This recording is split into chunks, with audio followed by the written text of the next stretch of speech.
Dijkstra's algorithm is one of the cornerstone algorithms in graph theory, a mathematical subject whose goal is to model points or locations and the various ways they're connected. These abstract ideas, modeling points, are usually called nodes, and the way they're connected are commonly called edges. Dijkstra's algorithm concerns itself with graphs with edges that contain weights, which represents some cost between two nodes. There's always a notion that one can travel between nodes, as shown here, and the weights are some measurable cost that it takes to travel between two distances. In this example, it takes 5 minutes for grand student pi creature to go from A to B. What's important to know is that nodes, weights, and their edges can be made to represent anything. A graph can be made to represent the time it takes to travel between airports, the cost of dollars to fly from different airports, or the physical distance between two locations. In this video, we'll teach Dijkstra's using a very literal example modeling the points as locations on a map, and their edges as a physical distance. Humans have a keen ability for understanding mathematical models that represent physical places and distances. Before we dive in, I'll give an example of Dijkstra's being used in the real world. Dijkstra's helps us compute the shortest path between two locations, similar to how when you type two locations into Google, the route provided is generally the most optimal. Bringing Dijkstra's back to graphs, we're going to traverse our first graph first without any guidance or algorithm, hoping to find the fastest route. If I were to ask you to get from nodes A to F in the shortest time possible, which route would you take? We can wing it and potentially end up backtracking and taking wrong turns, or worse, accidentally creating loops if we aren't careful. We obviously want to avoid this, as we would prefer our directions to be the most direct route. What we need is a set of instructions we can blindly follow, the same way Google Maps gives us directions such as where to turn and which street to get off at. We would like instructions to help us get from node A to node F as efficiently as possible. Unfortunately, Dijkstra's doesn't give us a list of instructions to get from one node to another, but gives us the second best thing, a graph containing the most essential edges, removing any decision-making needed for us to consider when traversing to a destination. By reducing the graph down to its most essential edges, we never have to worry about taking a slower edge from one node to another. For example, if we wanted to go from node A to node B, why would we want to go from node A to node B directly, when node A to node C to node B would get us there in less time? I can only do so much to convince you that the bottom graph is a trimmed down version of the top graph, containing only the most essential edges. If two nodes are accessible in the top graph, then I promise you that the bottom graph also has a series of edges you can take to go between the two nodes. The real kicker is that the bottom graph forces you to take the most efficient route, meaning that it leaves you no ambiguity on which set of edges to take, and you'll always be taking the quickest set of edges from one node to another. Try your hardest to find a faster way between two nodes that the top graph can do faster in the bottom graph. Graphs that are reduced down like this are called a minimum spanning tree. The reason why it's called a tree isn't relevant for this video, but it is the driving force of how applications like Google Maps are allowed to provide you the most optimal solutions to your destinations. This algorithm I'm going to show you today is a way of teaching Dijkstra's called pencil and paper Dijkstra's, which serves to create a conversation between the teacher and the student. When I took discrete mathematics many years ago, I was overwhelmed by the extensive bookkeeping required to compute the textbook's algorithm, something I struggled with having dyslexia.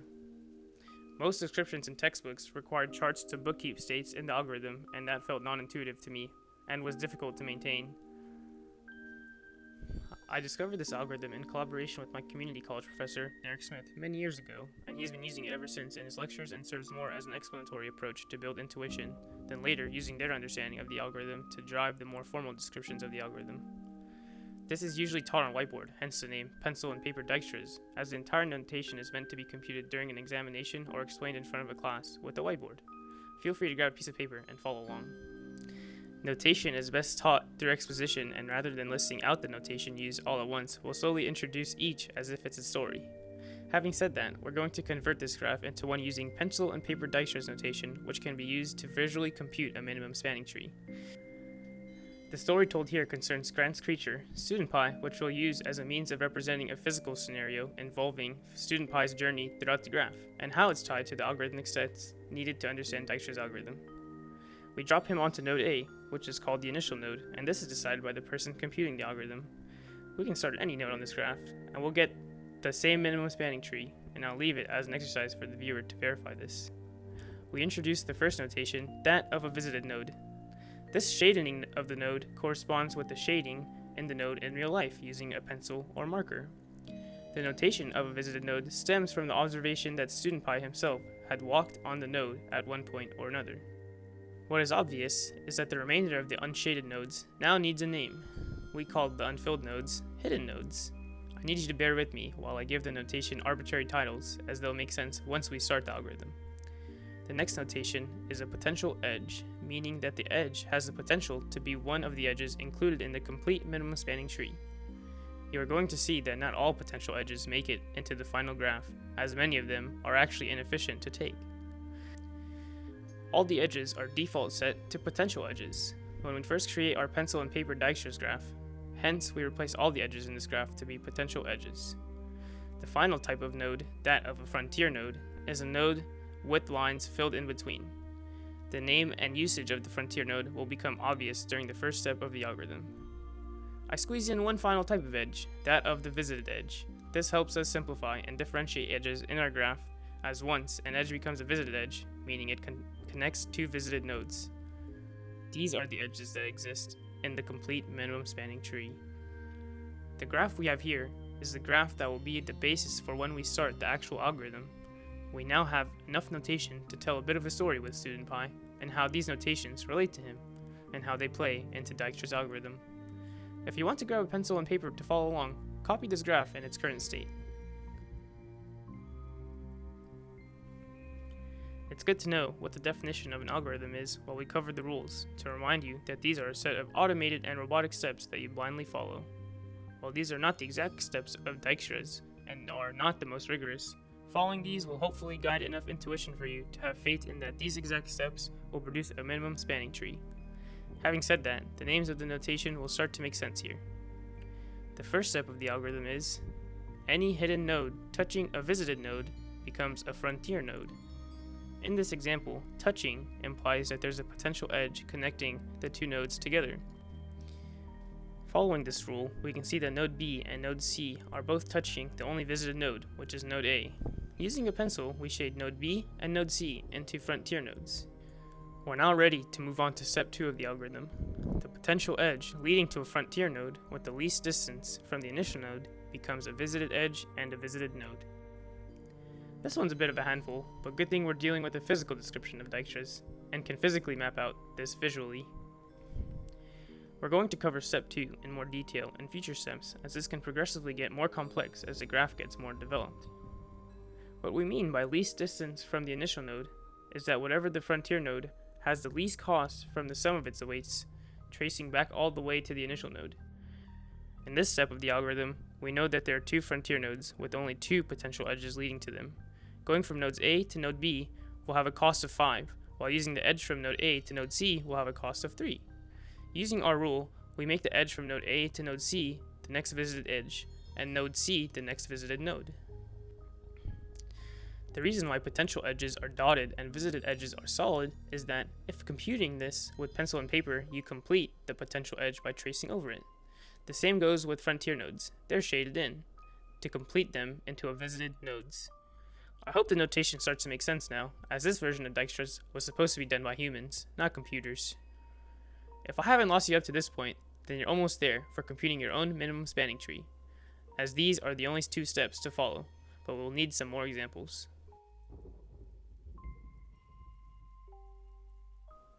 As instructed in step 1, we convert any hidden node touching a visited node into a frontier node. However, I mentioned that step 2 will need to be revisited, as there was quite a lot to unpack, and there were conditions where the rule wasn't fully fleshed out. The potential edge leading to a frontier node with the least distance from the initial node becomes a visited node.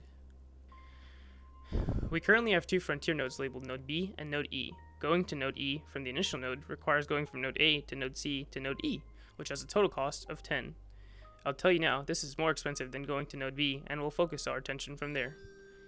Notice that there are 2 potential edges connected to frontier node B, one from node C to node B, and one from node A to node B. We have to take the potential edge of least distance that connects us to a frontier node. This means traveling from node C to node B, as this will have a total cost of 4, while traveling from node A to node B will have a cost of 5. Because we select the potential edge of least distance, we label the path from node C to node B as a visited edge, and go on our way. If you got lost, then repeat this step a few more times, as the remaining section will introduce shortcuts that build off of these two rules. While these two steps alone are enough to compute Dijkstras, it can be cumbersome to work out the logic as the graph gets more developed over many iterations. Hence, it's best to keep the graph we're computing as clean as possible to reduce the number of things we need to look at when carrying out computations. The first shortcut is remove potential edges between visited nodes after step 2. I call this a shortcut as this isn't part of Dijkstra's algorithm and in practice would not affect the graph at all, but makes computing these graphs easier. There are some graph theory concepts that I'm simplifying here, but essentially, if we were to add a potential edge between two visited nodes after completing step 2, this would allow student pi to get to the same node two different ways.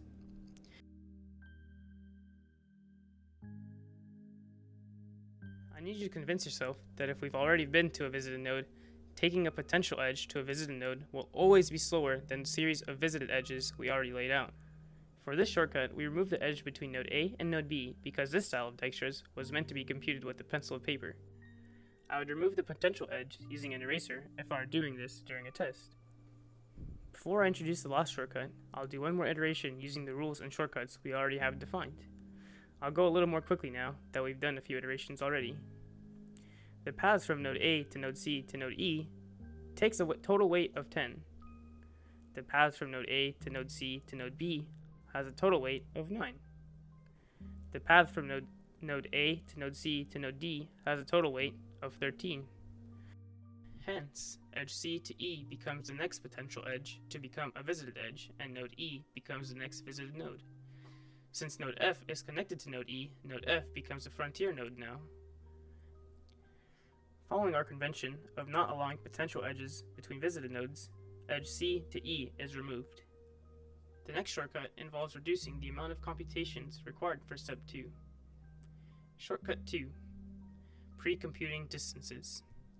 Some of you may have noticed that we end up computing the distances of the same route along the same edges many times. For example, we already know how much it costs for student pi to get to B, and so it takes a lot of extra steps of him needing to retraverse the graph each time we compute the next visited node. To make computing these graphs easier, we create a shortcut for ourselves by putting a little sticky note next to each visited node, denoting how long it took student pi to get there. And this will save us a bunch of time moving forward. This allows us to know how far from the initial node we are at a given node, allowing us to make calculations without having to navigate back to the origin. I'll fill in the rest of the nodes without any explanation and then show how this is useful for us. Now when computing the next frontier node, we simply look at the frontier node itself and the potential edge and the visited node it's connected to. Adding edge B to D will have a distance of 13, as shown by B's sticky note of a weight 4, and B to D, the edge weight of 9. Adding edge E to D will have a distance of 11. Node E's sticky note's value is 9 and the edge's weight is 2. And edge E to F will have a distance of 12. We've covered enough steps to show that the paths from nodes E to D will become the next potential edge to convert to a visited edge, and node D is the next visited node. Using shortcut run, we then remove the potential edge connecting B to D as well, and node D is now a visited node. We can compute D's sticky note value to be 11. I'll skip the commentary and let you ration out why node E to node F is the last connection, which removes the potential edge connecting node D to node F. You can now see that there's no more great frontier for student pi to go out and discover. All that is left is visited edges and visited nodes. How depressing. Is there more to life now that all the potential and frontiers have been visited and discovered? What's the meaning of life? What do the numbers mean? Oh, this is a math video. Taking away all the notation and sticky notes, we can see we're at the same minimum spanning tree that I had shown early on in this video, and I finished the algorithm. We know we're done when all the hidden nodes have been converted into visited nodes.